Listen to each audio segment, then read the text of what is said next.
Bem, Eylon Levy se junta a nós agora, ex-porta-voz do governo israelense, e Dan Perry, ex-editor-chefe para a Europa, África e Oriente Médio da Associated Press.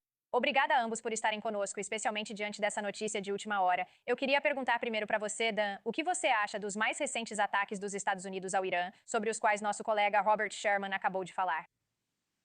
É uma situação muito volátil. Podemos olhar para isso, parafraseando von Clausewitz, como negociações por outros meios, já que as conversas não parecem estar avançando. Mas também é claramente perigoso e o Irã pode acabar indo longe demais. Eu avalio que eles já vêm exagerando nas próprias negociações. Os Estados Unidos desistiram de quase todos os objetivos de guerra. O Irã deveria aceitar um sim como resposta. E, no lugar disso, ouvimos o embaixador deles na China nesta semana insistindo que vão nos cobrar um pedágio de extorsão, algo totalmente ilegal pelo direito internacional. Acho que Trump está sendo tão ridicularizado agora que não pode assinar o memorando de entendimento ou um acordo baseado nele nas atuais condições.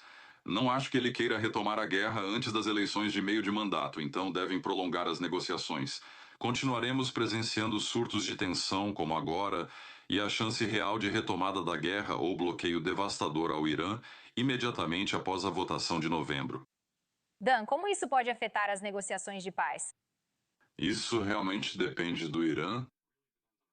Quero dizer, como eu disse, os Estados Unidos não estão mais pedindo nada que se pareça com reformas no Irã, não se fala mais em derrubar o regime, fala-se em dar a eles centenas de bilhões de dólares e, na prática, fortalecer o regime. É surpreendente, sinceramente, que os iranianos estejam facilitando para Trump assinar o acordo de imediato e até fazendo apenas declarações de fachada sobre a questão nuclear, que, de forma insana, parece ser tudo o que ele quer. Ou talvez os iranianos realmente sejam mestres na negociação, isso é inegável. Pode ser só uma tática de pressão. Teremos que esperar para ver. Eylon. Quero falar com você. O presidente está na Turquia para essa cúpula da OTAN, como dissemos. Eu queria mostrar um pouco do que ele disse sobre nossos aliados. Fiquei muito decepcionado com a OTAN. Nós ajudamos, mas não sei se estariam lá por nós. E a Itália nos negou apoio. E a Alemanha nos negou apoio e a França nos negou apoio. E tudo bem. Mas sabe por que estamos gastando centenas de bilhões de dólares? Eles não estão do nosso lado. Nós sempre estivemos do lado deles. Então, este é o presidente mostrando frustração com aliados por não ajudarem os Estados Unidos durante a guerra no Irã. Como você acha que eles vão reagir a isso? Você acha que eles vão intervir aqui? O que você acha que será a reação deles, especialmente a essa última rodada de ataques também? O presidente Trump está certo em ficar chateado com os aliados da OTAN que não fizeram absolutamente nada para ajudar contra o regime iraniano. Francamente, a OTAN, todo o mundo ocidental, deveria ter visto o bloqueio do Estreito de Hormuz como um ato de guerra e deveria ter enviado forças para abrir o Estreito de Hormuz. Foi um ato de guerra contra a economia global e uma tentativa de manter toda a economia global refém. Os aliados da OTAN disseram: América, você causou, agora resolva. E isso enviou uma mensagem ao Irã de que bloquear o Estreito de Hormuz funciona, porque os Estados Unidos ficaram sozinhos, junto com Israel, para pressionar o Irã a abri-lo. Os Estados Unidos decidiram que o uso da força militar tem limites. E assim vemos o regime iraniano continuando a bloquear o Estreito de Hormuz, continuando a atacar navios porque querem manter a economia global como refém, forçar os países a pagar suborno para que seus navios possam passar. Eles percebem que bloquear o Estreito de Hormuz funciona, por isso Trump está certo em se irritar com os aliados da OTAN agora. Eles precisam elaborar um plano sério para forçar o regime iraniano a se submeter, pois agora ele está encorajado e promete vingança.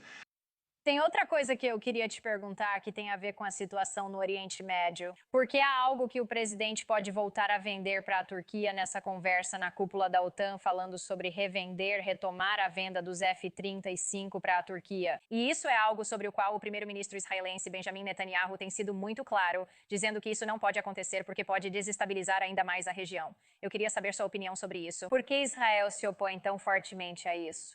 E o que isso significaria para a situação no Oriente Médio? Além de Israel, grande parte do Congresso também se preocupa com a venda dos caças F-35 para a Turquia. Vale lembrar que, segundo a lei dos Estados Unidos, o governo não pode vender caças F-35 à Turquia.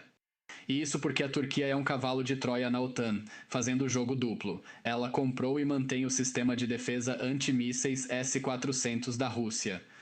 Isso significa que vender os caças F-35 para a Turquia coloca em risco os caças mais avançados dos Estados Unidos, porque os expõe às tecnologias de defesa russas. O governo precisa certificar que a Turquia se livrou da tecnologia russa para poder vender essa tecnologia para a Turquia.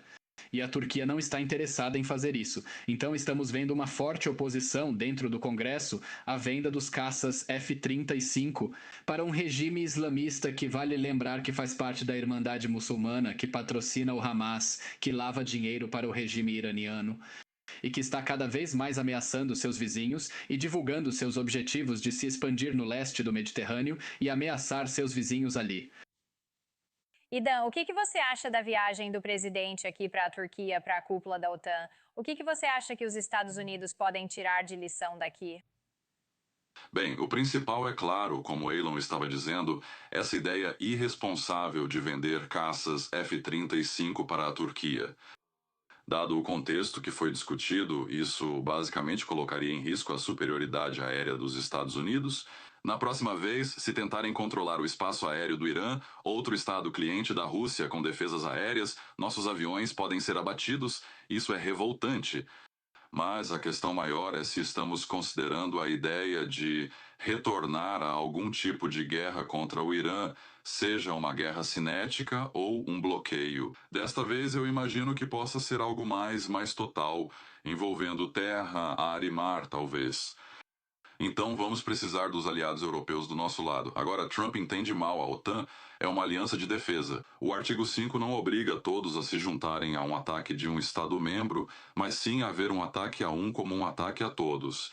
Mas, por outro lado, mesmo que a Europa não seja obrigada a seguir a liderança dos Estados Unidos e de Israel ao atacar o Irã, é claro que eles não se saíram muito bem e estão parecendo tolos. E eu acho que eles estão se sentindo tolos. Então, o que eles podem oferecer? Trump, que eles querem tanto controlar, são promessas sobre a meta de gastar 5% do PIB em defesa. Então eles basicamente podem, chegar mais perto de cuidar da própria defesa, porque os Estados Unidos defenderem a Europa 80 anos depois da Segunda Guerra Mundial é um pouco ridículo.